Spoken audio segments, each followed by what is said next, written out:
Welcome back to Axis Anime. My name is Henshin Ikeda, and today I'll be doing a walkthrough review of One Piece episode 584. And if you remember from last episode, we were in the biscuit room, and it's kind of like a daycare. We see big kids, small kids, and I was like kind of scratching my head. I'm like, where are we? We're on an island, and there's a daycare.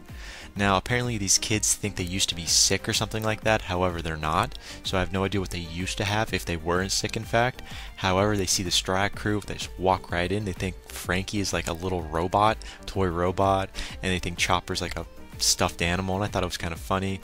And they think Sanji is just, okay, playing out weird. And Nami is just, well, Nami. So we're taking to a different scene moving on past that. Now apparently these kids actually want to get the heck out of this little daycare called the Biscuit Room, and they want to leave. They want to see their family, and they keep saying they're not sick anymore. And yet again, I have no idea what they mean by that. I mean, were they infected to begin with? We really don't know. Just putting that out there. Then moving on past that, we're taking to a different scene with Luffy. Now Luffy, he's actually heading toward the snow-capped mountains, actually to try to save the rest of the Straw Hat crew per se, because now that Brook has updated him on what's actually been happening, he's kind of, I don't know, he's not just head over heels for eating snow cones, but he actually wants to save the rest of the Straw Hat crew. So that was kind of interesting. Now if you remember Hydroterius, that centaur, that he was supposed to be friends with but is no longer friends, Hydroterius actually calls out to his boss and warns him, the Straw Hat crew, they're heading your way, intercept them, all by the sound of his horn. So I definitely thought that was worth mentioning. And moving on past that, we're taken back to the biscuit room. Now we do find out Nami takes the kids and flees with Chopper. However, Sanji and Frankie stay back to hold off the guys in the yellow hazmat outfits.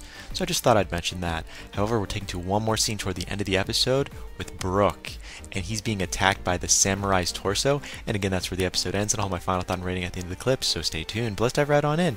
So we open up this episode with the Marines, G5. They're searching for a place to dock.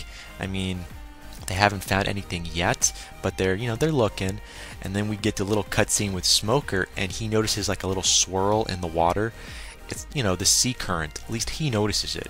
His crew, they have no idea what he's looking at, but he notices. This is Smoker. I never gave him this much credit for discovering stuff like this, so bear with me.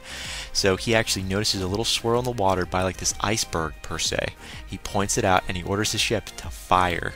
I'm like, that's probably the best damn thing he said all episode. Fire. So they blow the hell out of that iceberg, and it appears there's a hidden path behind the iceberg, but they have no idea, was this man-made or was this made by nature? They have no idea. Why is this path being hidden?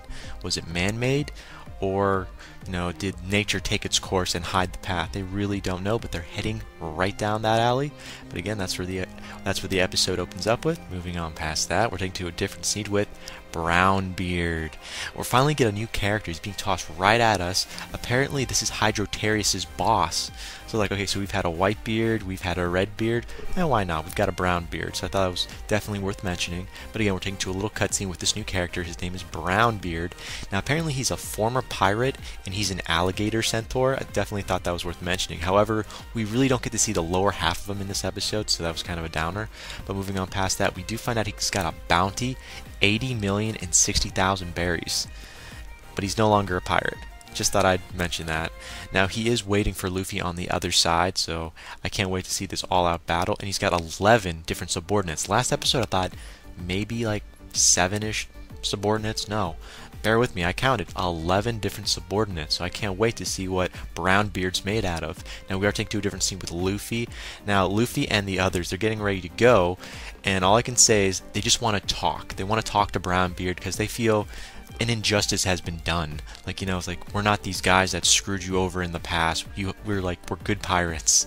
I'm like, wait a minute, you're pirates regardless, so you're definitely going to cause some havoc. But again, Luffy as well as Rob and everyone else just want to knock some sense into Brownbeard. Like, why are you attacking us? We're not the guys that screwed you over. Yeah, just try to get things cleared up. But Brownbeard, he just basically thinks they're with the samurai, so they must be intruders. Because if you remember correctly, Brownbeard, he's got this whole idea that there was a samurai that did something to his village or whatever, so he automatically assumes the Straw Hat crew has to be friends with this samurai, And speaking of samurai, because Zoro's with the Straw Hats, they think he's part of this. He's either part of the samurai group or is in league with the samurai, or maybe is the samurai. So that's why he instantly assumes that Luffy and everyone else has to be intruders, has to be friends with the samurai. So that kind of clears stuff up just a little bit, but I'm sorry for Zoro because he gets pegged for this. So it's kind of funny if you think about it. Now we're taking to a different scene with Brownbeard, and he orders his men to fire. So we see a little cannon being fired right at Luffy, and it looks like it's a direct hit, but we're taking to a different scene with Nami and Chopper, and there, again, we see a little cutscene of them leaving the biscuit room and running. You know, they have all the kids and they're escaping. Nothing too special there, but we are taken to a different scene back to the biscuit room. Now we see Frankie, and he's having fun taking out all these guys in yellow hazmat outfits, just shooting them left and right. I thought it was definitely worth watching. Now we're taken to a brief cutscene with Sanji, and he just destroys all the yellow hazmat, like all these guys that are dressed up in yellow hazmat outfits. He's destroying their outfits so they can't throw like this poisonous gas out at them. So it makes kind of sense, and I love it. He takes all of the outfits out in general, all these yellow hazmat outfits. They're missing their helmets, they're teared up to shreds, so it's kind of funny. So they can't, there's no more gas. They can't throw gas at, you know, Sanji or Frankie. Now we're taken to a different scene with the guys in the yellow hazmat outfits, and we find out they're animals. Yeah, now that their helmet's off, we find out these guys that are in the yellow hazmat outfits, they're animals. It looks like a goat or a ram. Either way, I was like, what? Are they Zohan users or Zohan users? Probably not, but you know, I'm curious to find out what they really are. Moving on past that, we do find out the severed head is complaining about his torso. I was like, what? This is a severed head that's with Sanji and Frankie. Well, I should say in general. I forget if it's with Sanji or if it's with Nami, but that's regardless of that. I don't want to get off topic. The severed head is complaining about his torso, which he does not have. So I thought that was kind of funny. However, we are taken to a different scene with Brook, and he's fighting the torso still. It's definitely worth watching. I liked it. And he's just freaking out, trying to talk to this, you know, this torso, like, why are you attacking me? He's like, wait, you don't have a head, you can't see me. He's like, wait, I don't have eyeballs, I can't, you know. So I thought he was like, he's on a little light rant about being a skeleton, but again, he is fighting the torso, and he notices the torso's got a couple good moves. Now we are taken to a brief scene with the G5, and apparently Tashigi is protecting the ship right now because they're running into icebergs, because now that they've opened up this path, they're becoming under fire by all these icebergs that are collapsing. So Tashigi for the win. She comes up, she destroys one of the icebergs, and it's amazing. And moving on past that, we do find out Smoker kind of has a good feeling about like what's really going on, because apparently I don't know, I've never seen him this intrigued with this kind of situation, but he has a feeling what's going on, like he knows what's going on. Now we are taking to a different scene with Brook versus the torso. Yeah, I wish I could give this torso a name, sadly, but anyways, Brook versus the torso, and he uses the Abbad Cope Drought. I hope I pronounced that right, but it doesn't do anything to the torso. However, he notices this torso uses a two sword style technique. I was like, a two sword style? Reminds you of Zoro, said he uses a three sword style, so I'm like, kind of interesting, two swords. I like where it was going, but Brook doesn't even bother confronting this torso. He runs away screaming, per se, so I definitely thought that was worth mentioning. However, we're taken to a different scene with G5, and guess what? G5 lands on the island, finally. I was like, okay, so Smoker, what do you got? You had this good feeling, you have an idea of what's going on. So I'm wondering, so now they're in front of Dr. Vegepunk's former laboratory. So apparently Dr. Vegepunk used to be on Punk Hazard Island, and this is his former laboratory, and we see Smoker and G5. They're now off of their boats, and they're right in front of the laboratory. Their masks are off.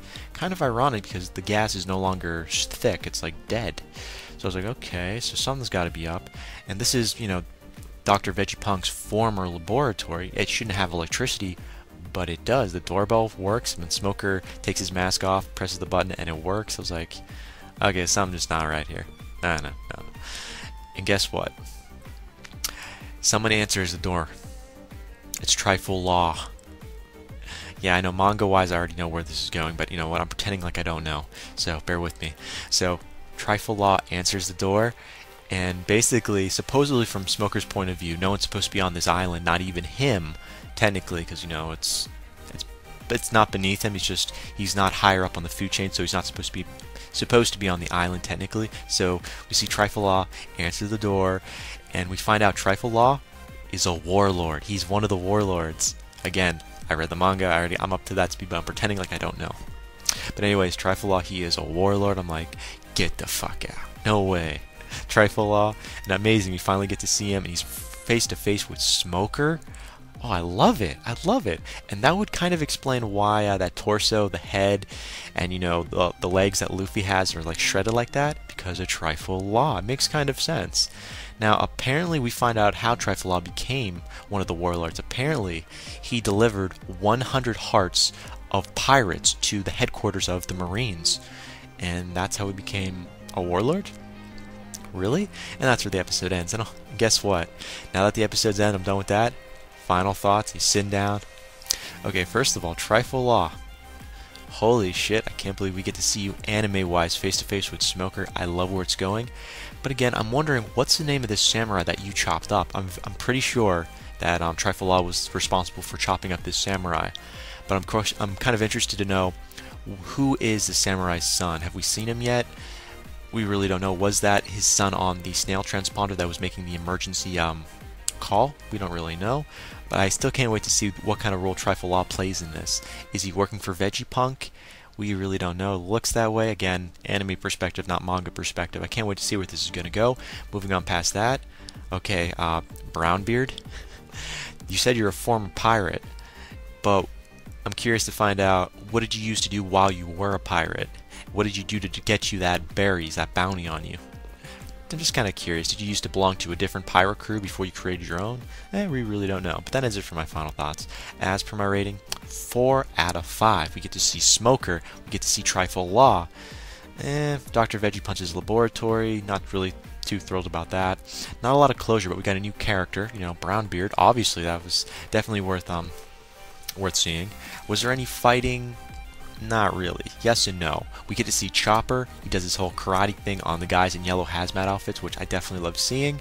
Was there any drama and emotional crap? No. So I'm not even going to go there. Information was definitely there. So final rating, 4 out of 5. But that is it for my walkthrough review of One Piece episode 584. But definitely comment down below. Let me know. Thumbs up, thumbs down. Definitely subscribe. Check me out on Twitter. And follow me if you like. But let me know what you thought of this episode. And let me know what you think's going to happen in the next episode that's coming out. But again, guys, I got to hit the bricks. I got to go. And before I go, I got to say it. And I always say it. You can't stop the access, but you can watch the feed. I'll see you later, guys.